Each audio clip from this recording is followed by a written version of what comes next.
Right, so I'm just in the process of replacing this IEC socket, this filter, because it's a very old filter and they are known to fail. It's a good idea to change it before it does fail. Now I've just drilled it out. Basically use a centre punch, punch the rivets because it's riveted in, punch it obviously in the centre, as close to the centre as you can, and then drill it out. I've used a 3mm drill bit and that's actually about the right size for those holes. So basically it takes the head of the thing off, and as long as you get it centred as much as you can, you might have to adjust the angle as you're going, get it centred, and then it will just basically pop it right out. So here it is right here. I've got to take one of the wires off here. I couldn't get the earth wire off with it in place. So I'm going to get the swarf out of the way before I tip it up, and then I'll take it apart. Right, so you see I would have taken the other two wires off, but this one here I was having trouble with. Is that why? Because it's soldered on.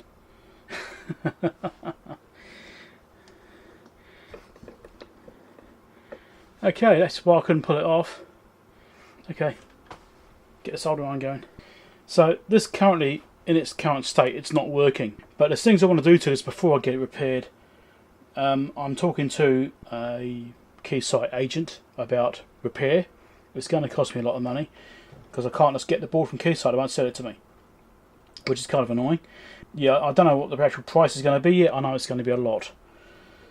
Yeah, I'm looking forward to that. So, yeah, we'll see how we go with that. But the process I'm going to go through is get it all ready for repair and updated and what have you, and do whatever I want to do to it to try and get it to a point where it can be repaired. Alright, that's what I'm trying to get to. So, yeah. So I'm just trying to get this connector off because it's, being soldered on is not particularly helpful. Yeah, got it. Right. Don't solder your earth wires onto these things. Seriously, just give it a crimp. Anyway, so the upgrades I actually want to do, I want to replace the fan. So it's got this PAPS fan in there. I believe it's a PAPS fan. I have to have a look. It's a little bit noisy, I'd like. Now there is a Noctua fan you can get, which has got very similar airflow, but it's a lot quieter. So I've ordered some of those. I want to put one of those in. The other thing I'm tempted to do is actually modify the reference. You can actually put a resistor on that reference to lower the oven temperature a little bit, which in theory, according to various sources, XDevs, Micro Reps for example, I've got good knowledge of these things. Lowering the oven temperature will increase the stability over time. So it's rated up, the original one that's in this is rated 8 ppm a year, or something like that anyway. The upgrade is to 4 ppm per year, so it's twice as good, which is good for me, because I don't want to be going around calibrating this thing every year. It's a lot of money and it's also really hard for me to do. My plan is to get it as stable as possible by lowering the oven temperature on the reference as well. Try and help that as well. As this is an old unit, the reference has cooked in for 20 years. There's a good chance it's pretty stable anyway. That drift may not be such a big deal, but I'm thinking I'm going to do it anyway, just as a precaution, because if I can get it even better than it already is, even if it's already good. One thing I am struggling with, actually, is this capacitor. See, I've got bloody cat here everywhere. It can't be in there. So this capacitor, 8,300 microfarad at 35 volt. The closest thing, or the only thing I can find, is a 10,000 microfarad at 35 volt from DigiKey. It's like $23 New Zealand or something like that. It's not too bad for a single capacitor, right? Yeah. But the problem is, the specs I don't like. Now, it's only rated for 2,000 hours, 85 degrees C. Now, as this is a device which is designed to be left on 24 hours a day, 7 days a week for years on end, 2,000 hours spec at 85 degrees C is one I'm not particularly thrilled about. I'd want something considerably better. For the time being, I'm leaving this one in. It tested fine. There's nothing actually wrong with it. It's still good. But that's something I do want to replace. I've ordered the other cap which goes in here, that 15,000 16 volt. The one I put in there was like a temporary cap. I mean, the one I put in is better than what was in it, but it's still not a particularly good cap for this unit. So I've ordered one of those as well, so that'll be coming in. When that does go in, I'll add that to it. I may not feature that in the video or not, but that will be getting changed. But yeah, this thing here is a problem, trying to get that cap. I mean, I've looked at ranges from like 8,000 up to 15,000, just trying to get something like, you go DigiKey, it's like, okay, now you got hundreds of results, you got 100 of results or something, and then you go in stock, there's one result, or maybe two results, and the second result is 1,000 hours at 85 degrees C. It's even worse, and the capacitor is twice as expensive. Trying to get these actual caps is a problem. Anyway, I'm waffling. So this is the one which is taken out, and this one I'm going to put in. The actual surround on here is slightly bigger, so it's got a thinner profile there. So I'm going to have to do some work on this to make this actually fit. I'm not going to modify the chassis, I'm going to modify this. Yeah, and as far as the actual details go, yeah, I'll do it this way so you can read it better.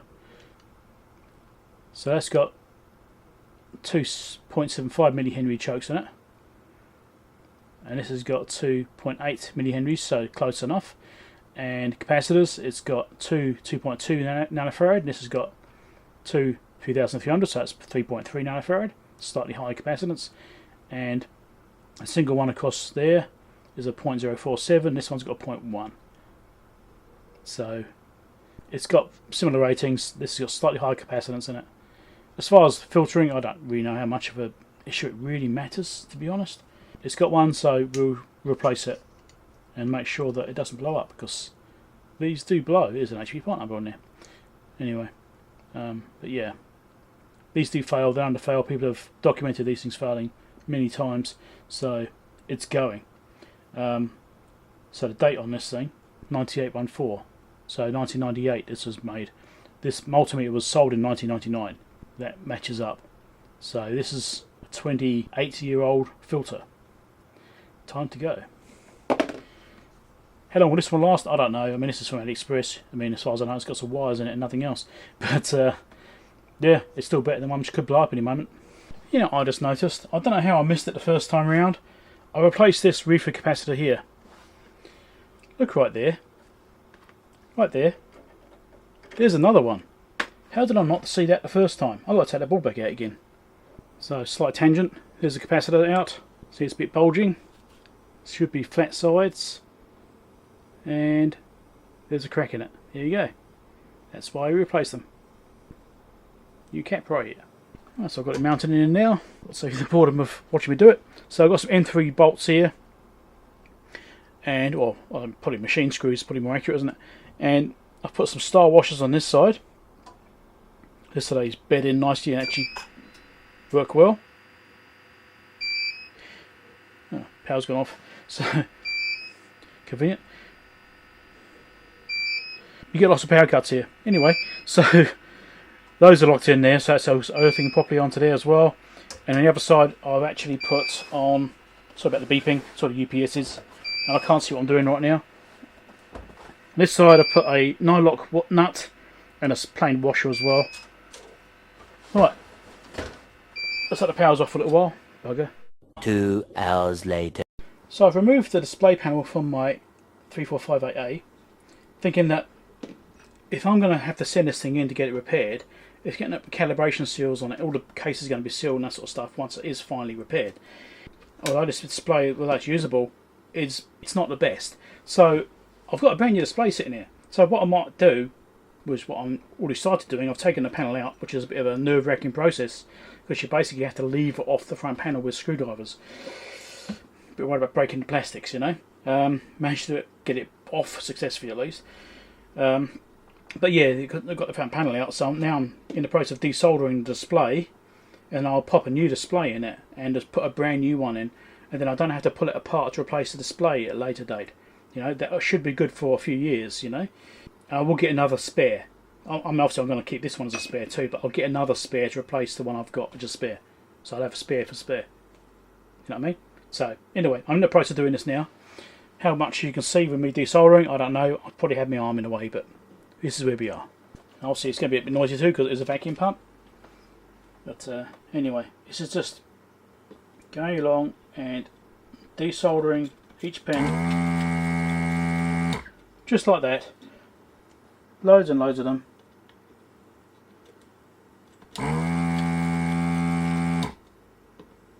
And hopefully the display will just fall straight up. I'll have to go around and actually check each pin's actually loose. Because I definitely don't be ripping traces off. That'd be really bad. This is why having a tool like this is invaluable. Alright, that's all the desoldering probably done. Now it's got to go around and check all the pins move. If the pin doesn't move, I need to hit that one again. Sometimes it will be a little bit stuck and when you move the R3 up. The reason I'm doing this is to make sure that I don't end up with a ripped pad. Don't want to rip any traces. Yeah, so this side I need to do again. There's still several here which I didn't quite get right. Yeah, because I actually cleaned the solder sucker out halfway through this process. So obviously it wasn't sucking very well in this section, so I'll do these ones again. Okay, I think they're all desoldered now. Let's try lifting it out. Is this going to work?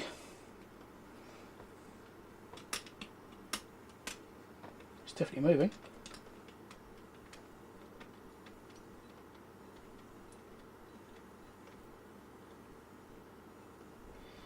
Is there something stuck in the middle or is it moving? I think it is moving. No, they're all coming out. Okay. I think it's sitting on the frame here now. The frame is what's holding it here. Yeah. Okay, there we go. Display is out. Put that to one side because it's still a reusable display. Then we've got the new one which I've got to try and shoehorn into place because it's got all these pins which are all splayed out and stuff. So, yeah. Let's see how this goes. Hopefully without breaking anything. Lots of pins to try and get in at the same time. Okay, I've got the thing installed. Time to start soldering it. I don't use too much heat. Let's try 280, see if that's enough. It may or may not be. It probably is plenty.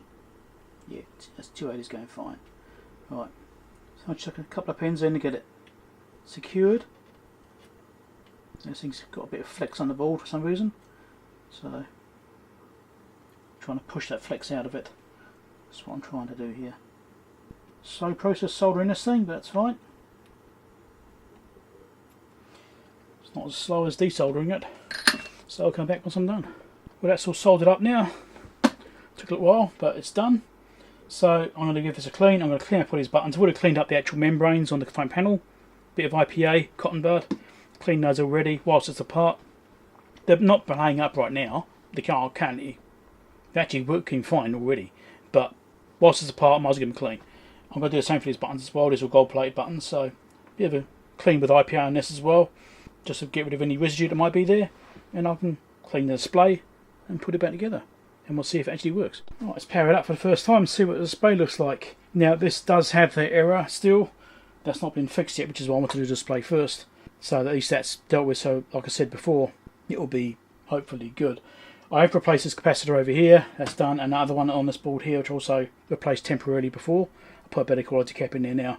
So this is now fully recapped. Yeah, so it's all maintenance as much as possible. Right, turn power on there. Turn this on. Well, we have a display. Yep, and it's looking good. Looks fine. So that's definitely looking better than the original display. It's definitely brighter. My lighting here doesn't help it. But yeah, it's definitely looking good. Let's do another reset so we can get some more information on there. Here we go.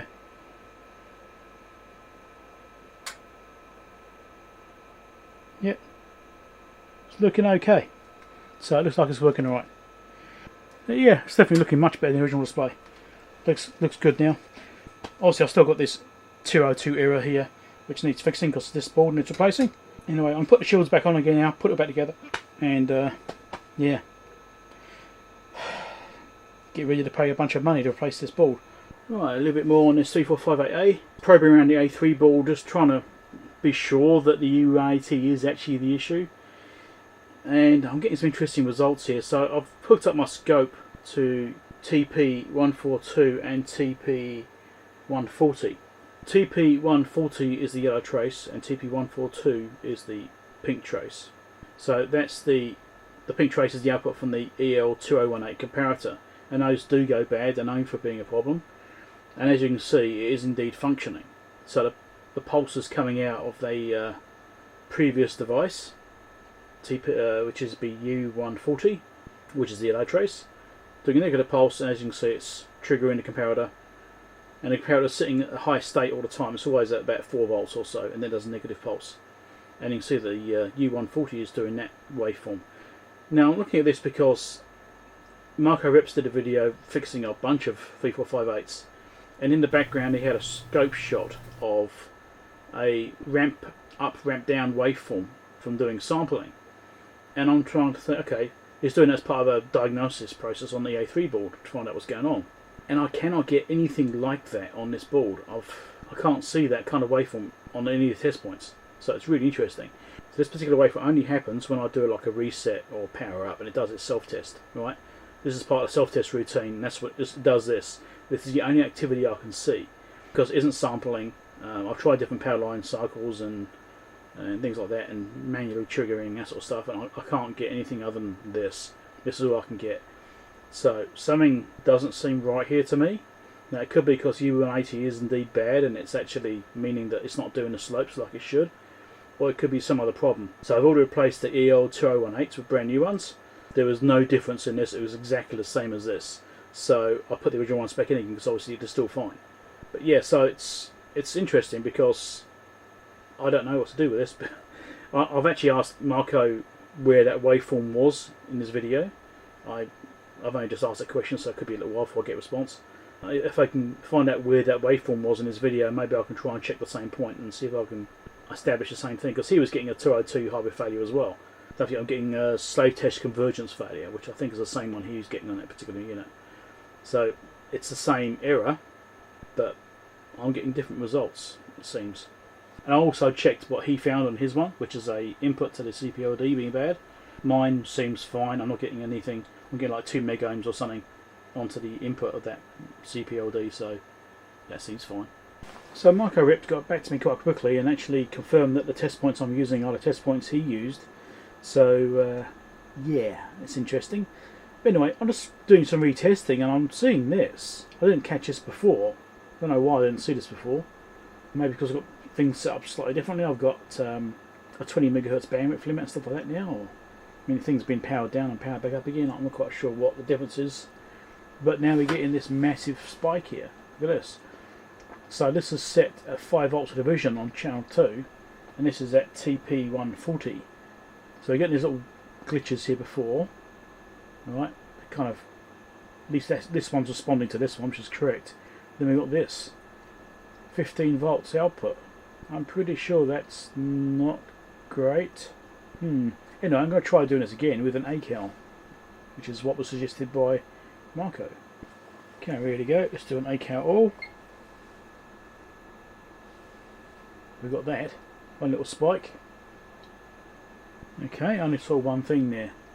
Let's bring this time base out a bit further and see if we can get anything else. That didn't really tell us much, did it? It's the normal triggering. Do it again.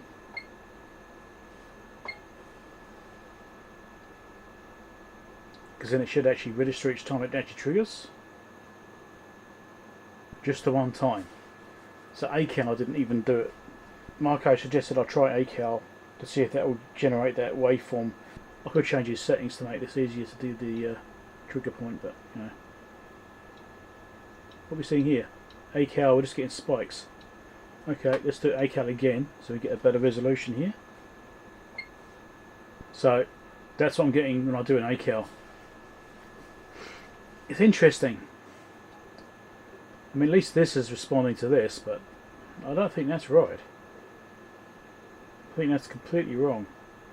I just realised for some reason my channel 1 was on the wrong scaling. It was on times 1 instead of times 10. You know, I just fixed that. So, yeah, that's a 4 volt peak to peak waveform there. Yeah, interesting. I need to look at this some more. I just want to see if I've got different responses from different types. ACAL ohms, let's try this one. There we go, they did something different. Just go up by quite a bit. Just trying to basically make sure that I'm doing the best capture I can with the most amount of data I can get. Do ACAL ohms again. Does that pulse there? It's that one single pulse, that's all it did. I'll swap those probes around, like I said, that's now TP140 and this is the other one. So I didn't respond. No signs of any multi-slopes.